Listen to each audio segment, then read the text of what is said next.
menjam bumi,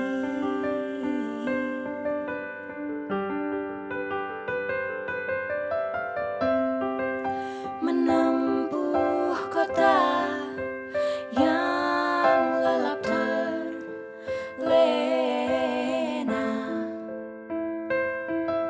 dalam pelukan cahaya purnama.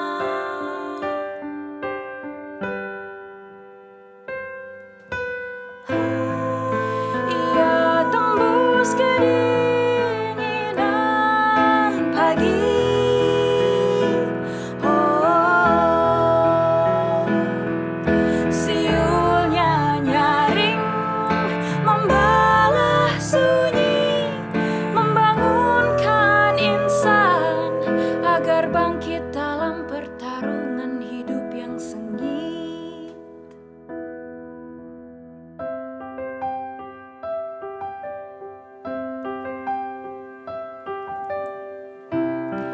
Di sebuah jembatan ia berhenti.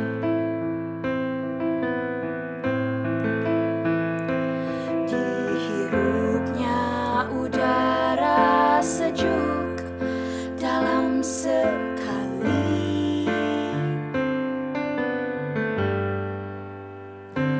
Bulan yang mengambang atas air kali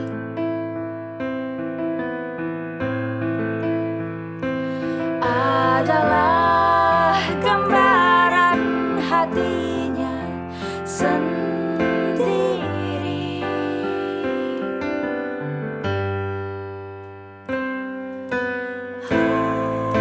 Ia tembus kedinginan pagi. Oh, siulnya nyaring membalas sunyi, membangunkan insan agar bangkit dalam pertarungan hidup yang sengit. Oh,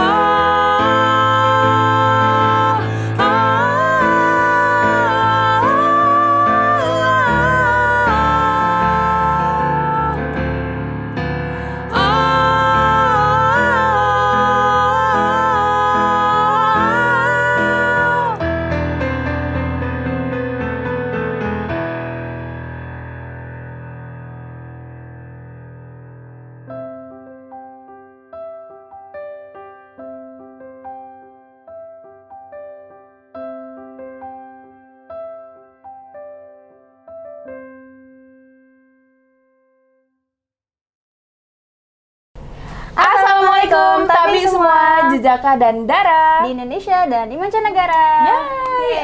Mungkin kenalan dulu kali ya. Gue Mafi. Gue Odi, adenya Mafi. Dan ini adalah Kidung Dua Suara. Oke, jadi ini adalah suatu segmen baru gitu yang kita coba buat karena apresiasi kita terhadap puisi. Soalnya mungkin puisi itu sebenarnya membosankan ya untuk beberapa Stigmanya orang. begitu. Stigmanya. Puisi itu membosankan, bertele-tele, atau bahkan terlalu dramatis. Ya, bisa jadi. Terlalu it's too dramatic for kids nowadays gitu kan. Atau terlalu susah dimengerti. Terlalu gitu, susah kayak dimengerti banyak karena kiasan atau banyak kiasan, betul, kata-kata yang puitis gitu Iya, kan. iya, yang iya, iya. Nggak straightforward gitu. Iya, maksudnya. tapi kita sendiri juga sebenarnya kan maksudnya setiap orang punya caranya sendiri untuk memaknai sebuah puisi kan, Dek. Dan kita pun juga demikian. I could not really get into a poem kalau itu super dramatic yang kayak cahaya dia. Kalau itu bukan capacity gue. Dan maksudnya di mata gue itu keren banget orang-orang bisa bacain itu. But for me, like I feel more comfortable on singing, menyanyikan puisi tersebut. Wajar sih sebenarnya. Mungkin teman-teman di sini juga ngerasa kayak gitu sih, maaf sama Iya, kayak iya, betul. Terus kayak kalau musik itu kan universal banget gitu kan. Kayak kalau orang dengerin musik lebih familiar. Universal language universal juga language kayak juga. walaupun lo nggak ngerti bahasanya, you can feel You can it, feel the emotions through the nada-nada Iya, gitu through kan. the Jadi melodies, mungkin ya, betul. dengan cara dimusikalisasi puisi ini jadi lebih berasa gitu apa sih makna dari puisi-puisi. Musikalisasi puisi yang lo tahu pertama apa? Kayaknya dari walaupun itu kita barengan sih. Jujur serumah, what do you expect? Pertama kali banget belinya dulu tuh di toko buku apa ya, niche market banget, Aksara atau apa gitu zaman dulu. Itu zaman dulu tuh bener-bener yang itu super tahun niche. sih? 2000-an deh. 2000-an ya. 2000-an, dan kita dikenalin albumnya Tante Reda dan almarhum Om Ari. Ari Reda disebutkan. Ari Reda, iya. Puisi-puisinya itu puisi-puisinya almarhum Sapardi Djoko Damono. Iya, itu almarhum kan? Pak Sapardi. Iya, itu beliau super famous. Mungkin Jejaka dan Dara di sini juga pasti kenal deh. Hujan Bulan Juni. Hujan Bulan Juni kayak tak ada yang lebih tabah dari hujan bulan Juni, dirahasiakannya rintik rindunya kepada pohon berbunga itu. Itu Hujan Bulan Juni ya. Iya. Nah, yang kedua itu Aku Ingin. Aku ingin mencintaimu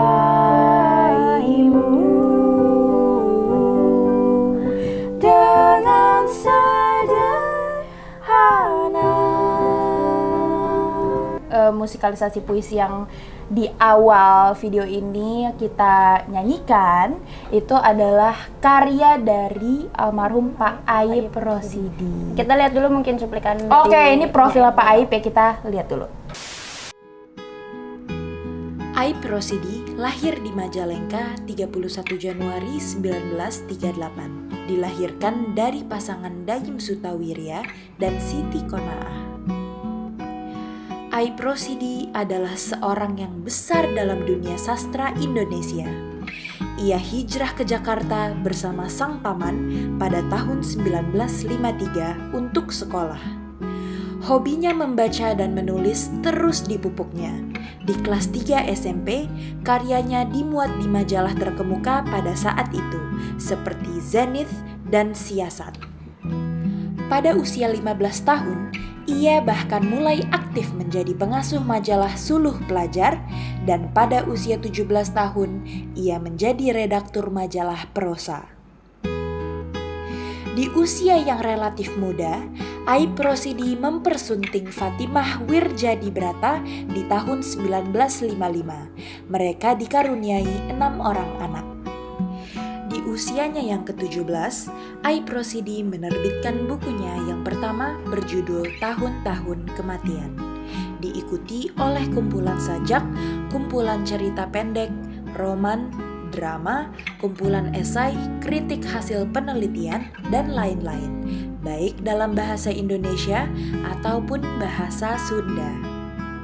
Aip Rosidi telah menghasilkan ratusan judul buku, bahkan karya-karyanya pun sudah diterjemahkan ke dalam berbagai bahasa asing. Pada tanggal 29 Juli 2020, beliau wafat di Magelang, dan karyanya masih akan terus kami bacakan. Ternyata kita juga baru tahu karena kita baru kenal setelah kita menyanyikan, maksudnya membuat musikalisasi puisi itu, baru kita lihat-lihat lagi, oh ada karya-karya ternyata banyak banget, itu kayak buku-bukunya tuh banyak banget. Iya, kita juga baru ketemu sama almarhum Pak Aip tuh sekali dua kali lah di tribute Pak Aip waktu tahun 2015 sekitar 2015 di Taman Ismail Marzuki. Itu adalah sebenarnya titik balik kita untuk compose lagi. Pejalan Sepi itu, interpretasi lo terhadap Pejalan Sepi itu gimana? Sajak pertamanya kan ia tembus kesenyapan dini hari. Sepatunya berat menunjam bumi. Menempuh kota yang lelap terlena dalam dalam pelukan cahaya purnama. Itu tuh seseorang yang berjalan tapi sendirian. Dia dari dini hari lah gitu, dia udah keluar dari rumah. Ya, gue ngebayangin kayak bapak-bapak gitu, atau enggak kayak mas-mas yang, atau ibu-ibu bisa juga sih. Kerja keras, tau nggak yang ibu-ibu yang nyapu jalan. Iya, atau yang jualan sayur, atau apa yang kayak yang dari dini hari kayak gitu, yang emang dia udah pergi keluar menempuh kota yang lelap terlena. Maksudnya kayak semua orang tuh masih tidur gitu maksudnya. Terus tapi dia udah berjuang buat keluarganya kayak gitu maksudnya. Come on.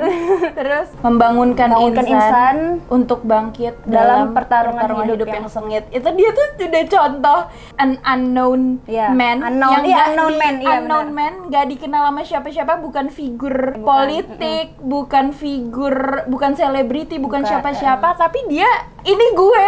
Ayo kerja, ayo kita berjuang gitu untuk something that we're believe in gitu kan. Sebenarnya itu untuk semua umur nggak sih, Maf? Maksudnya itu bisa bapak-bapak, bisa ibu-ibu, bisa juga anak muda mencari keyakinannya dan mencari nafkah, maksudnya gitu.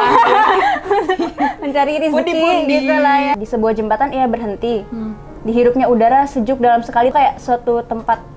Terkadang dia kayak berhenti untuk menghirup dulu gitu dia loh, tuh kayak bersyukur. Iya benar. Sometimes we gitu. forgot untuk menikmati itu menikmati kan. hal-hal sederhana Iya, gitu. Iya, benar. Bulan yang mengambang atas air kali adalah gambaran hati yang sedih, itu gue nggak tahu. Bulan menurut lo tuh apa? Bulan tuh cantik. Kalau di tapi seni Islamic art tuh bulan tuh sesuatu yang harus ada gitu sebagai lambang keindahan, keimanan. Ya itu sesuatu yang indah, sesuatu yang puitis gitu loh. Puitis banget bulan adalah gambaran hatinya sendiri. Dengan dia bekerja, dia tuh merasa berharga. Dia tuh pergi bekerja, terus dia ngelihat pancaran bulan itu dia kayak ngaca, ikhlas dan nikmati. Ini tuh indah. Gitu, itu gue sih. Maksudnya kita gimana guys? Kalian gimana? Boleh komen ya, ceritain interpretasi kalian sendiri, teman-teman sendiri. Nah itu kan dari kita sendiri. Gimana kalau kita tanya ke Om Refli dari sudut pandang tata negara, ya nggak? Sesuatu yang nggak bisa kita nggak ada ilmunya. Gue anak seni rupa, dia anak biologi. Gak ngerti ya? Lihat, kosong. Oke, kita coba telepon Om Refli ya. Gimana sih Pejalan Sepi versi Om Refli Harun? Assalamualaikum Om Refli. Waalaikumsalam warahmatullahi wabarakatuh. Dipanggil Om tua banget jadi. Bang ya biasanya. Gak apa-apa dong. Om aja gak apa-apa. Yaudah Om, kita jarang ketemu nodong Zoom meeting. Om, kan kita kan lagi bicarain puisi. Puisinya almarhum Pak Aib Rosidi yang kita bikin musikalisasi puisinya Pejalan Sepi. Nah, kita udah ngobrol-ngobrol nih interpretasi kita sendiri terhadap puisi itu secara personal tuh gimana. Nah, pengen tahu dong dari sisi yang kita sebenarnya nggak bisa jelaskan gitu, bukan cup of tea-nya kita gitu, pengen denger. Iya, kan kalau orang kalau saya pahami. Ini orang menulis sesuatu itu kan karena latar belakang yang dialami ya kan? Iya. Jadi baik apa yang dilihatnya, termasuk apa yang dirasakannya kan? Jadi apa yang dialami, apa yang dirasakan. Tahun 54, Aib Rosidi kelahiran tahun berapa ya?